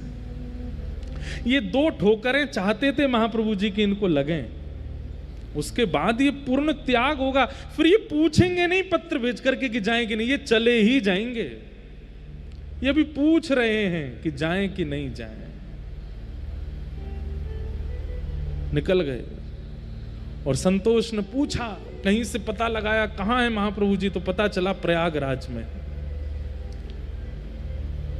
वृंदावन से जा रहे हैं पुरी की ओर, पहुंच गए प्रयागराज और वहीं त्रिवेणी संगम पर महाप्रभु जी मिल गए। और आज संतोष को संतोष नहीं कहा है, महाप्रभु जी देखते, अरे मेरा रूप आ गया, आओ तो। नाम सुनते ही कान खड़े हो गए, आपने मुझे क्या संबोधित किया? बोले जो तुम वास्तव में हो वो संबोधित किया। तुम श्री प्रिया जी की रूप मंजरी हो। पहले मुझे संतोष दिखा था, आज मुझे रूप दिखा है, आओ। तुरंत निमग्न हो गए, चरणों में जाके बेहोश हो गए रूप गोस्वामी। हृदय से लगा लिया महाप्रभु जी ने। भैया ये आचार्य चरणों की सोच कैसी होती है, हम कहां कब समझेंगे उनके भाव को। वो कहां, वो डांट भी रहे ना तो उसमें कोई हित सोचा होगा हमारे लिए, वो छोड़ भी रहे ना, वो लताड़ भी रहे ना, वो कभी मार भी रहे ना, तो समझो कि कुछ सोच रहे हैं हमारे लिए अच्छा, इसलिए कर रहे हैं ऐसा। आजकल की गुरु परंपरा तो विलग है, हमारे अनुसार गुरु जी व्यवहार करो हमारे साथ। अब रूप बन करके आए, हृदय से लगाया और बैठाया और शिक्षा प्रदान की। और महाप्रभु जी ने कहा जाओ, अब वृंदावन जाओ और उसकी चिंता मत करना, अमर भी आएगा, वो भी पहुंचेगा, तब तक तुम पहुंचो वृंदावन। और वृंदावन जाकर के अब वृंदावन के तीर्थों को खोजो, वृंदावन में रसिक जनों के भाव प्रकट करो, और तुम्हारे द्वारा तीर्थ और जो स्थान ढूंढे जाएंगे, मैंने पहले भी कहा, अगर वो उचित होंगे तो उसके प्रमाण रूप में तुमको ठाकुर जी मिलेंगे जी। और रूप गोस्वामी वृंदावन की ओर निकल पड़े। यहां पर सनातन गोस्वामी जो कि अमर हैं, जिनका नाम, वो सब व्यवस्थाएं करने में लगे हैं। बोले क्यों, इतनी सारी मुद्राएं सोने की आदि सब पड़ी हैं यहाँ पर, इनको कहीं व्यवस्थित कर जाओ। कुछ अपने पूर्व आश्रम के परिवारों को दे दिए, कुछ किन्हीं लोगों में बांट दिए, कुछ कहीं लगा दिए, किसी के थे उसको दे दिए, सब जगह सब खत्म करके जाएं। कहीं वृंदावन जाके भी चिंता ना बनी रहे, इतनी प्रॉपर्टी है, इतना महल है, इतने पैसा धरे हैं वहां पे, क्या हो रहा होगा। अगर छोड़ के जाए तो चिंता बनेगी, इसलिए सबको लगा जाओ। और सबको सब जगह लगा दिया। बस अब प्रतीक्षा कर रहे थे कि उत्कंठा चित्त में ऐसी आवे कि बस भागूं वृंदावन की ओर, तब निकलूंगा। यहां राजा ने देखा इतने दिन हो गए ये अमर और संतोष आते नहीं है। एक दिन राजा ने घर पर जाकर के देखा तो पूछवाते थे, तो ये कभी कहते हम बीमार हैं, कभी कहते कोई घर में पूजा चल रही है, कभी कहते कोई पधार गया है, सूतक लगे हैं, आदि आदि। आज राजा ही आ गया, हुसैन शाह ही आ गया। और आकर के उसने जब देखा तो देखा यहाँ तो कीर्तन चल रहा है और यहाँ अमर बैठ करके बढ़िया नाम जप कर रहे हैं, नेत्रों से आंसू बह रहे हैं। बोले ये सब क्या किया तुमने? वहां पूरा राजकीय हमारा शासन इतने खतरे में, तुम यहाँ बैठकर ये नाम जप कर रहे हो, कीर्तन कर रहे हो और बहाना बना दे तो बीमार हो। असली बात क्या है? हम तुम्हारा वेतन बढ़ा दें कि तुमको कुछ दे दें, क्यों नहीं आते हो राजभवन में? अमर के आंखों से आंसू आ गए। बोले अब नहीं होगा हमसे, हम सच बताएं तो हम लायक नहीं है। भैया एक बात कह दूं, बुरी लगेगी, अटपटी लगेगी, लेकिन वृंदावन रस जाके चित्त में आ जावे ना, वो संसार के लिए नालायक हो जाता है, वो किसी लायक नहीं रहता, फिर संसार के किसी काम का है नहीं वो। हमारे श्री हरिराम व्यास जी वृंदावन आए, उनका पूरा परिवार ओरछा से ढूंढते ढूंढते वृंदावन आ गया और ढूंढ रहे हैं कहां हरिराम व्यास जी, इनसे तो हमारा घर चलता है। हरिराम व्यास जी अपने परिवार के लोगों को यही बात कहते हैं, वहां पद भी है कि भैया अब मैं तुम्हारे लायक नहीं हूं। वो हरिराम व्यास जो दिग्विजय करता था, जीत जीत करके धन लेकर के आता था, वो स्थिति मेरी नहीं है अब। वृंदावन के रूख हमारे माता पिता गुरु बंधु,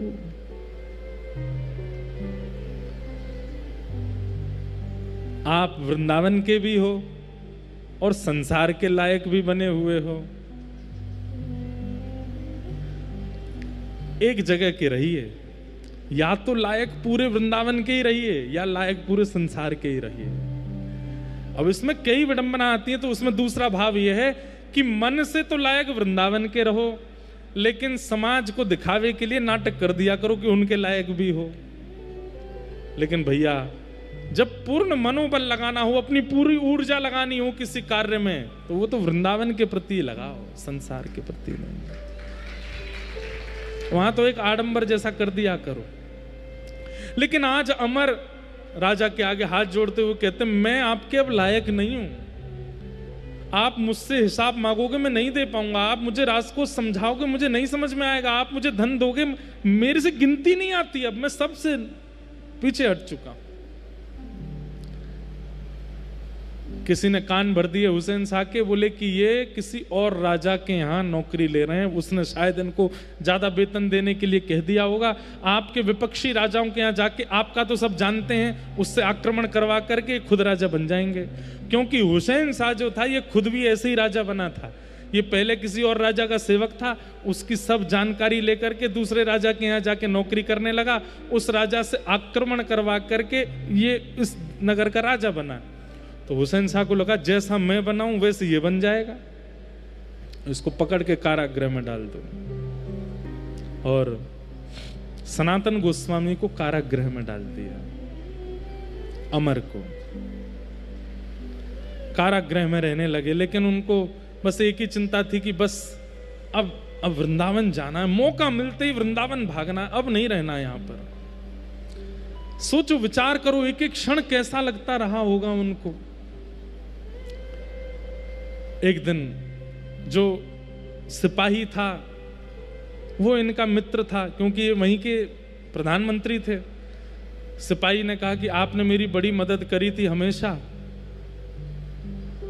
आप कहो मैं आपको देख नहीं पा रहा हूं, ऐसे राजा के साथ मिल जाइए ना। सनातन बोले नहीं अब नहीं मिलना, लेकिन मैंने तेरी इतनी मदद की हमेशा, तेरे को राजा से छुपा छुपा के मैंने खूब पैसा दिया, आज तू मेरी मदद नहीं करेगा? बोले क्या करना है?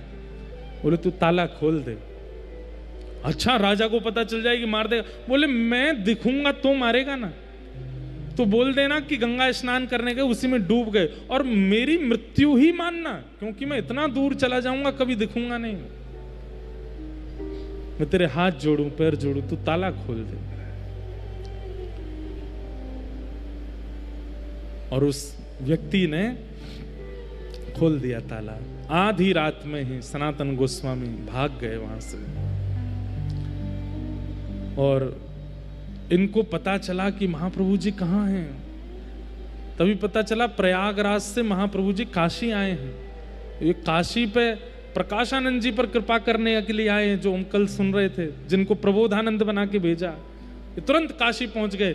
वहां जाकर के जैसे ही महाप्रभु जी को प्रणाम किया, महाप्रभु जी, अरे मेरा सनातन आया है, आ जाओ।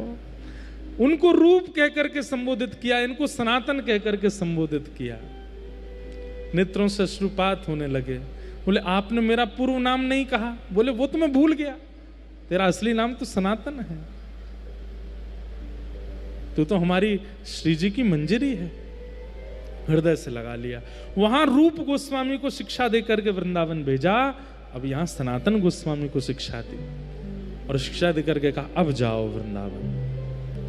रूप पहले ही चला गया है, और मैंने और भी कुछ भावयुक्त लोगों को वृंदावन भेज दिया, वो सब तुम्हें मिलेंगे। वृंदावन जाओ। वृंदावन की ओर श्री सनातन गोस्वामी निकल गए। इनके मार्ग में भी 2-3 घटनाएं हुई, उसका भी बहुत सुंदर वर्णन करते हैं आचार्य चरण। इनके साथ एक इनका सेवक जा रहा था, उसने जीवन भर इनकी सेवा की, वो इनके पीछे पड़ गया, मैं भी वृंदावन चलूंगा। तो सनातन गोस्वामी बोले चलो तुम भी चलो। उसको ले गए वृंदावन, लेकिन ये विहंगम जंगलों में होके जा रहे थे। तभी एक सेठ ने इनको आधी रात में देख लिया, उसने रोक लिया। बोले अरे अरे अरे जय हो, अतिथि देवो भव, मैं अतिथियों की बहुत सेवा करता हूं, मेरे घर चलो, रात्रि निवास वहीं कर लो। सनातन गोस्वामी बोले ये आचार विचार से तो लग नहीं रहा कि ये अतिथियों की सेवा करता है। ये इतनी सेवा की याचना, हम पे तो कुछ है नहीं कि लूटने के लिए भी सोच रखा हो इसने, हमारे पास कुछ है तो है नहीं, ये कैसे लूटेगा। रात्रि में भोजन प्रसाद पाके जब कक्ष में लेटे तो इन्होंने अपने सेवक से पूछा, ए रे तेरे पास कोई धन तो नहीं है? उसने नहीं नहीं मेरे पास कुछ नहीं। बोले सही सही बता। बोले हाँ 8 सोने की मोहर पड़ी है मेरे पास। बोले कि ये इसीलिए हमारी इतनी खातिरदारी हो रही है, ये अभी विष युक्त दूध लेके आएगा पिलाने के लिए, हम दोनों यहाँ पे पधार जाएंगे, ये धन चुरा लेगा। जैसे ही वो सेठ दूध लेके आया तो सनातन गोस्वामी बोले तुम इधर बैठो, ला निकाल 8 सोने की। बोले ये धरो, आपके यहाँ हम खा रहे हैं, सो रहे हैं, रह रहे हैं, इसकी आप दक्षिणा ले लो।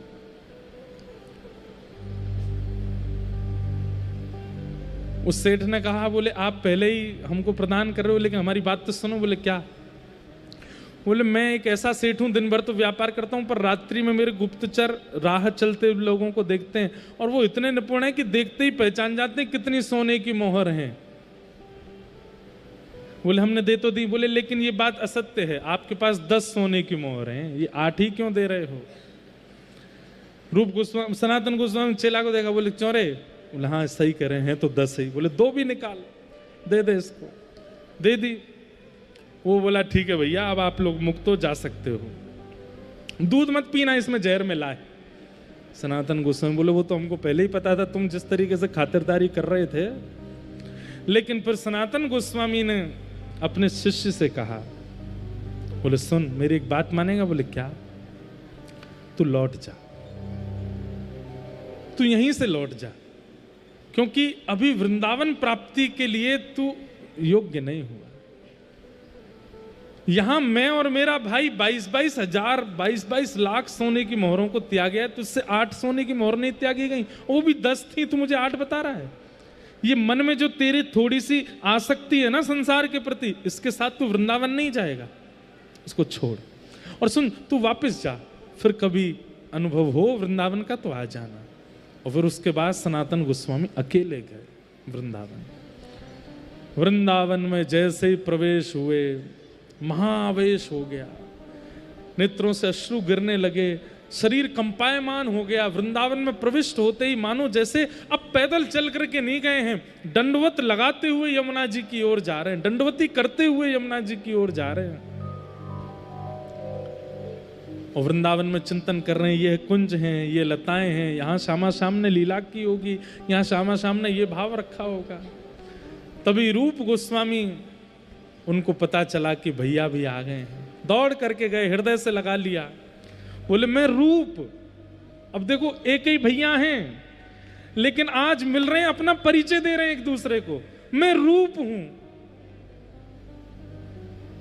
अरे रूप तुम कितने सुंदर हो, मैं सनातन हूं। आहा, दोनों ने हृदय से एक दूसरे को लगाया, बोले तुम रूप हो, मैं सनातन हूं, तुम रूप हो, मैं सनातन हूं। एक दूसरे को हृदय से लगाया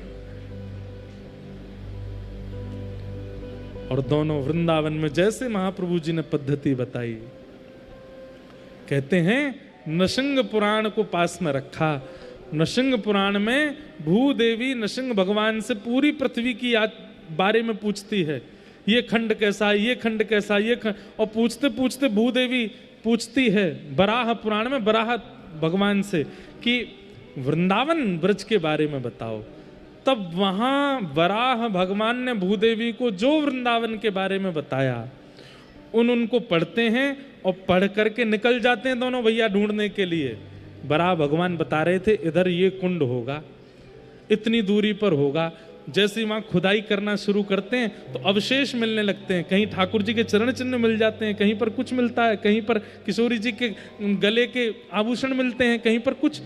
और जैसी थोड़ी देर खुदाई तभी वहां सरोवर प्रकट हो जाता है, दोनों भैया नृत्य करने लग जाते हैं। आहा, एक सरोवर प्रकट हो गया। फिर रात्रि में जब सोते हैं तो स्वप्न में ठाकुर जी आते हैं, उसी सरोवर पर क्रीड़ा करते हुए दोनों भैयाओं को दिखाते हैं। सुबह उठ करके दोनों बात करते हैं, रात्रि में स्वप्न में क्या देखा, बोले जिस सरोवर की हमने खोज करी वहां पर प्रिया प्रियतम दोनों रास विहार कर रहे। दूसरा कहता आगे आगे तू नहीं बोल, आगे मैं बोलूंगा। किशोरी जी के वस्त्र ऐसे थे, श्याम सुंदर के मुकुट ऐसे। बोले हाँ हाँ भैया ऐसे ही। मतलब एक ही स्वप्न दोनों को आता है और प्रमाणित हो जाता है कि तुमने जिस सरोवर को खोजा वहां लीला हुई है। कभी कभी 3-3, 4-4 दिन व्यतीत हो जाते थे, कोई लीला स्थली नहीं मिलती थी। तब महाप्रभु जी ने आज्ञा की थी कि जब कोई लीला स्थली ना मिले तो फिर दोनों बैठ जाना और किशोरी जी का स्तवन करना, किशोरी जी का चिंतन करना, प्रिया जी को पुकारना, वो कृपा करके अनुग्रह करके शायद कोई संकेत दें, और थोड़ी देर चिंतन करने के बाद फिर खोजना, फिर कुछ मिलेगा। दोनों भाई बैठ जाते और किशोरी जी का स्तवन करते। एक भाव मुझे बहुत प्रिय लगता है, मन में भाव आया मानो रूप सनातन ऐसे ही गाते होंगे। राधे राधे करुणामयी कृष्ण प्यारी, मेरी सुधली जो श्री वृषभानु दुलारी, मेरी सुधली जो श्री वृषभानु दुलारी। इतना सुंदर भाव है ये, हमारी श्री जी के यहाँ गाते हैं सब, नित्य गाना चाहिए। सोचो वृंदावन में आकर के यहाँ रूप सनातन गोस्वामी किशोरी जी का स्तवन करते हैं, और जब स्तवन करते हैं उसके बाद उन्हें कोई लीला स्थली का दर्शन होता है। हे मनोहारिणी रासेश्वरी रस रूपा, हे मनोहारिणी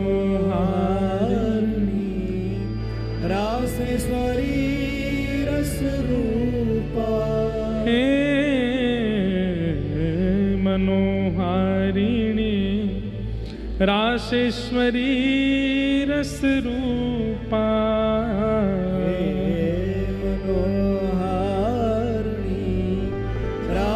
रस रूपा ब्रज ब्रज विलासिनी ब्रज वासिनी ब्रज की भूपा। ओ ब्रज विलासिनी ब्रज वासिनी ब्रज की भूपा। ललितादिक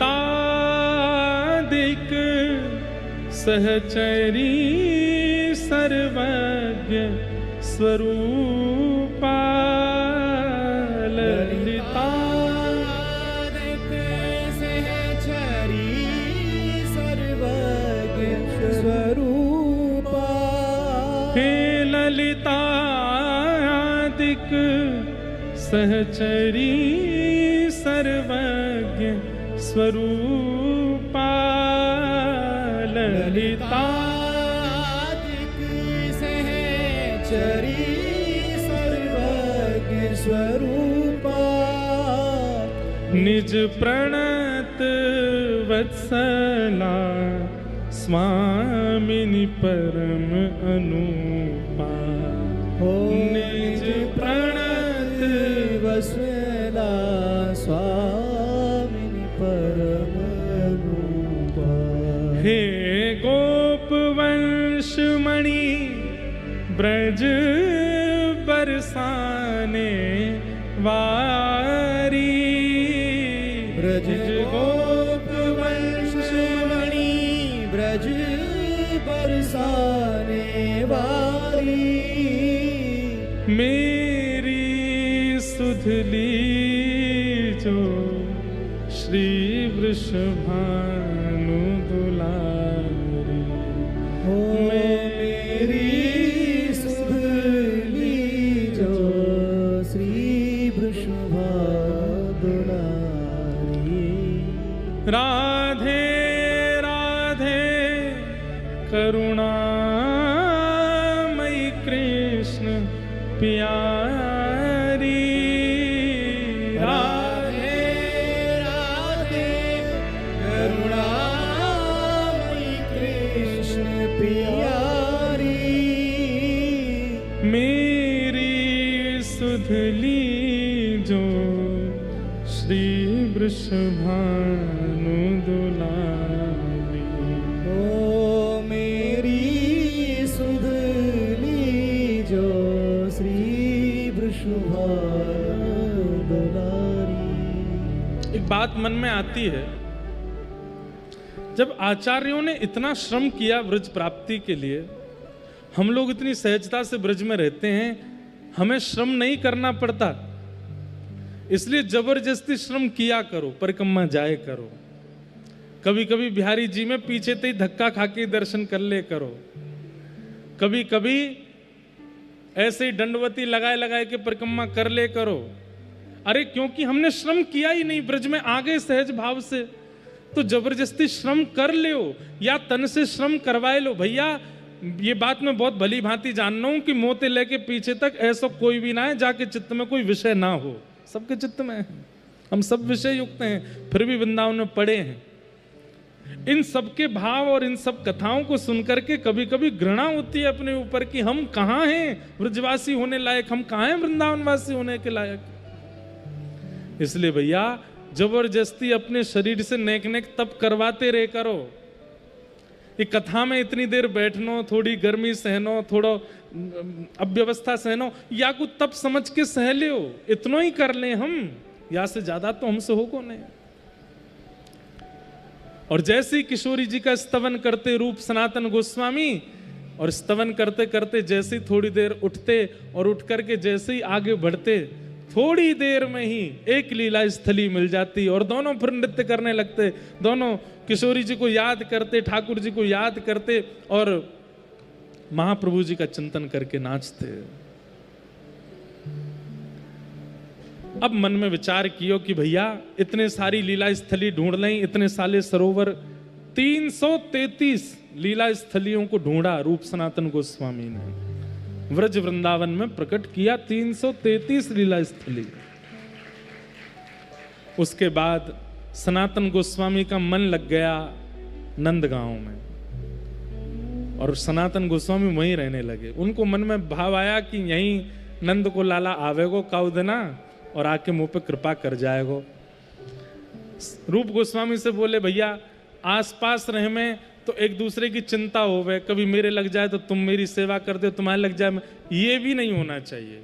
अरे वृंदावन में तो अपनी सेवा कोई तो करवानी ही नहीं चाहिए, खुद ही कर लेंगे हम तो। अब लाला तू तो रहे वृंदावन में, मैं रहूंगा नंदगांव में। सनातन गोस्वामी नंदगांव में बैठ गए। तभी एक दिन भजन करते करते करते करते 4 दिन व्यतीत हो गए, ना कुछ खाया ना कुछ पिया। इतने में ही एक सांवरो सो बालक आयो और बालक आकर के द्वार पे खटखटाने लगो, अरे बाबा या द्वार खोल दे। सनातन गोस्वामी बोले बालक भी नंदगाम के ऐसे ऊधमी है, भजन ना करन दे। द्वार जैसे ही खोला, जैसे ही खोल करके देखा महाराज, एक बार के लिए मानो जैसे नेत्र पलक झपकना भूल गए हो। नेत्र देख करके लगा कि ये तो कोई अद्भुत है। ऐसे कमर पे हाथ धर के और यूं ठाड़े हैं, नेत्रन से बार बार पलक झपक झपक के देख रहे हैं, क्रोध में भर के। सनातन गोस्वामी बोले भैया क्या बात है? अरे बाबा मेरी मैया बता रही थे 4 दिना ते भूखो है तू, तेने कुछ खायो ना है। ले हमारी गैया ब्याई है और वहां के ब्यावे के बाद को पहलो दूध है, तेरे घर के काजे ले आए, तू बना ले, पाले, प्रेम से खीर बना के पाले। जे चावल है जे दूध है बढ़िया, और सुन अकेरो मत पाए लियो, नेक नेक हमको दे दियो। मधुर बात सुनकर के सनातन गोस्वामी तो जैसे मानो मोहित से हो गए। बोले भैया ऐसी मीठी वाणी बोल लो, ऐसे आके कटाक्ष से नेत्र, ये कौन है? अच्छा सुनो लाला तुम कौन हो? बोले नंदू ब्रजवासी रे हमारो एक नंदगाम में, वाकई हम 4 बालक हैं। बोले कहा नाम है भैया तुम्हारे? बोले एक को नाम केशव देव है, एक को नाम हरिदेव है, एक को नाम बलदेव है, एक को नाम गोविंद देव है। अच्छा तो सबरे देव हो? बोले और नहीं तो या ब्रज में तो सब देवता हैं बाबा, सबन ने प्रणाम कर लेना चाहिए। और कह के ठाकुर जी वहां से भाग गए। वो ठाकुर जी थे। बाबा ने खीर बनाई, लेकिन वही बलदेव, केशव देव, हरदेव, गोविंद देव वही कानों में गूंज रही है आवाज। कैसे नैन मटका रहे थे, कैसे कमर पे हाथ धर के ठाड़े थे, कैसे बोल रहे थे। बाबा ने खीर बनाई, खीर बना करके पहले तो ठाकुर जी को भोग लगाई। ठाकुर जी को भोग लगा, बोले मैं बाद में पाऊंगा, पहले ही 4 बालक कन्ने बांटी आऊं। और खीर को लेकर के पात्र हाथ में निकल पड़े नंदगाम में। ब्रजवासी ने तो बोले भैया नंदू ब्रजवासी को घर कौन सा है? बोले हमें तो यहाँ इतने साल है गए, कोई नंदू ब्रजवासी ना मिलो आज तक। अरे नहीं नहीं, वो नंदू ब्रजवासी जिनके 4 छोरा हैं, एक को नाम बलदेव, एक को नाम हरदेव, एक को नाम गोविंद देव, एक को नाम केशव देव। अरे बाबा जी तो कोई ना है नंदगाम में, ऐसा कोई ना है जब 4 छोरा हो, हैं तो बहुत, लेकिन जे 4 नाम बारो हमें तो ना पतो। और बोले बाबा भी ब्रज है, यहाँ पे देव कह के तो कोई ना पुकारे। कोई को नाम हरदेव होगा तो हरदो हरदो कहते होंगे, कोई को नाम केशव केशव देव होगा तो केशु केशु कहते होंगे, यहाँ देव कह के तो कोई ना बुलावे। बोले नंदू तो नाम ठीक लग रहा, नंदू तो है सके, लेकिन यहाँ कोई ना है। ढूंढते ढूंढते ढूंढते बोले अरे भैया दूध दे के गए हो, चावल दे के गए हो, सब दे के गए हो। इतने में एक ब्रजवासी, भावुक ब्रजवासी, बोले बाबा कौन है ढूंढ रहे हो?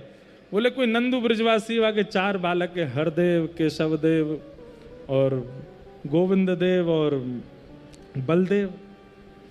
ब्रजवासी ने हृदय से लगा लिया। बोले बाबा अरे जे नंदू ब्रजवासी कोई नहीं, नंद बाबा ही नंदू ब्रजवासी हैं। और नंदू ब्रजवासी के दोनों छोरान के 2-2 नाम हैं। बोले बलदेव यानी कि दाऊ दादा, और बलदेव ही गोवर्धन में हरदेव बन के बैठे हैं, तो हरदेव और बलदेव ये एक हैं, और केशव देव और गोविंद देव ये कृष्ण हैं।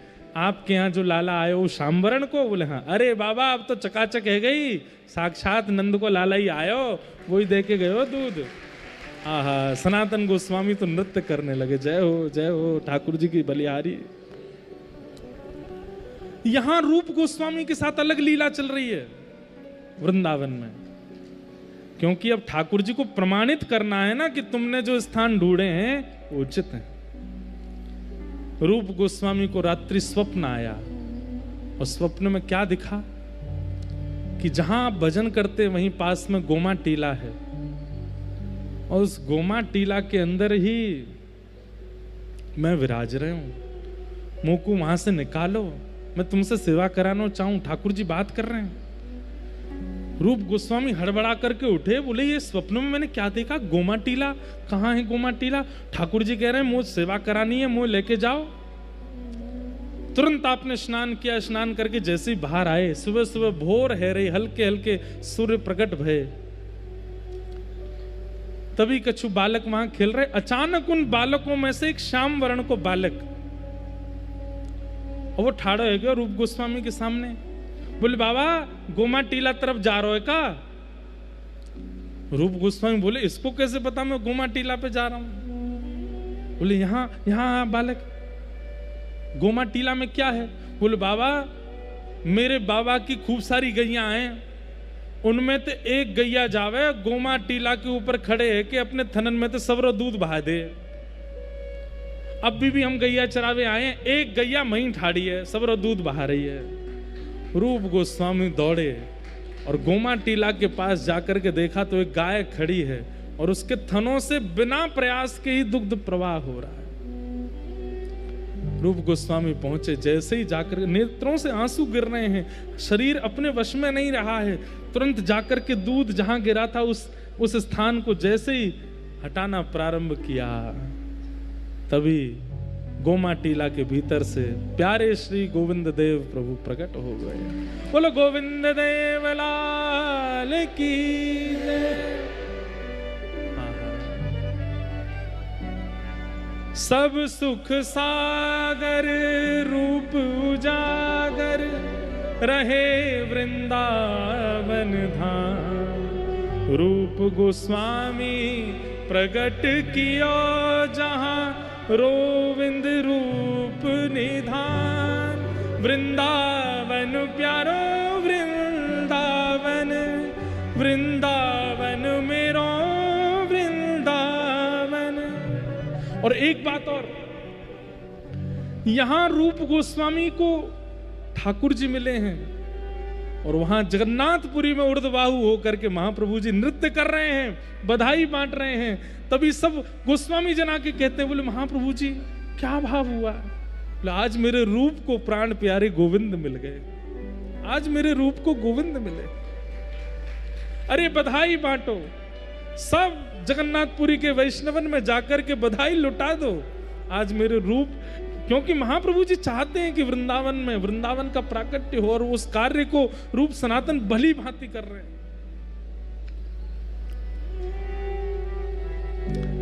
आनंद में भर गए, भावावेश में चले जाते हैं और महाप्रभु जी स्वयं चिंतन करने लगते हैं कि हे श्याम सुंदर, अब हमें भी मिल जाओ, हमारे अनुयायियों को प्राप्त हो रहे हो, हमें कैसे प्राप्त होगे?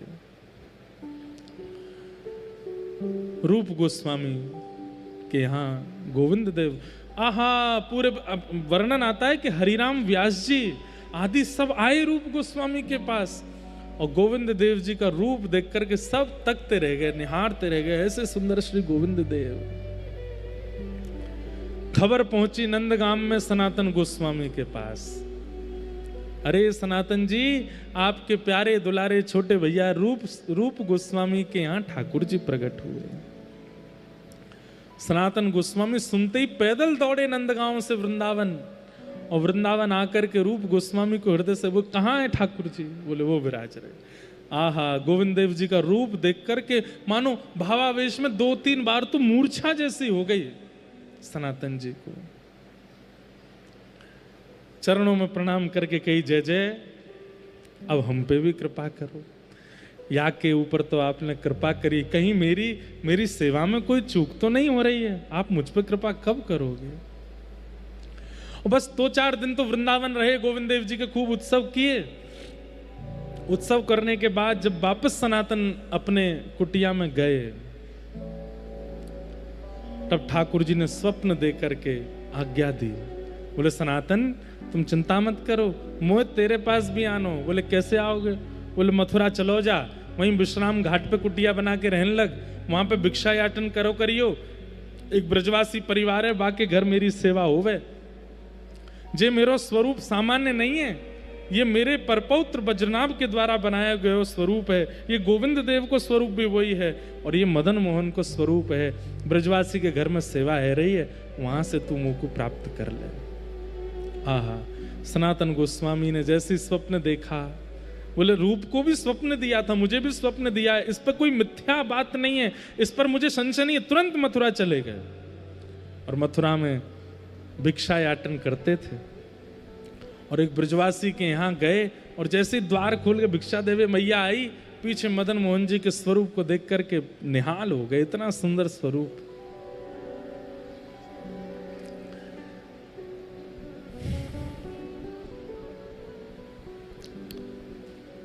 लेकिन ठाकुर जी से बोले अब आप ही, मैं मैया से कैसे कहूं कि मुझे मिल जाओ, आप ही कुछ कृपा करो। ठाकुर जी ने मैया को स्वप्न दे दिया। बोले मैया सेवा पूर्ण भई अब तेरी। बोले मैया बोली कहाँ भई? बोले एक तो इतने साल की आपकी सेवा करी, पहली बार तो मेरे स्वप्न में आए और वह स्वप्न में आकर के भी ये बता रहे हो कि मेरी सेवा पूरी है गई। ठाकुर जी बोले मैया तू 7 दिना की मेहमान हो रहे। मैया बोली या तो बढ़िया, तो स्वप्न में आते ही नहीं, ये कैसे समाचार दे रहे हो आप? ठाकुर जी बोले मैया तू चली जाएगी और तेरे बाद तेरो पूरा परिवार लड़ेगो, हम लेंगे सेवा, हम लेंगे सेवा। और भाव कोई में ना है, सब पैसा कमावे को मेरी सेवा लेंगे। एक बाबा तेरे यहाँ भिक्षा लेवे आवे, सनातन बाबा। बोले हाँ, वो मेरी सेवा करेगो। कल को जैसे भिक्षा लेवे आवे तो मोह वाकू प्रदान कर दियो। ठाकुर जी ने स्वप्न में आज्ञा दे दी।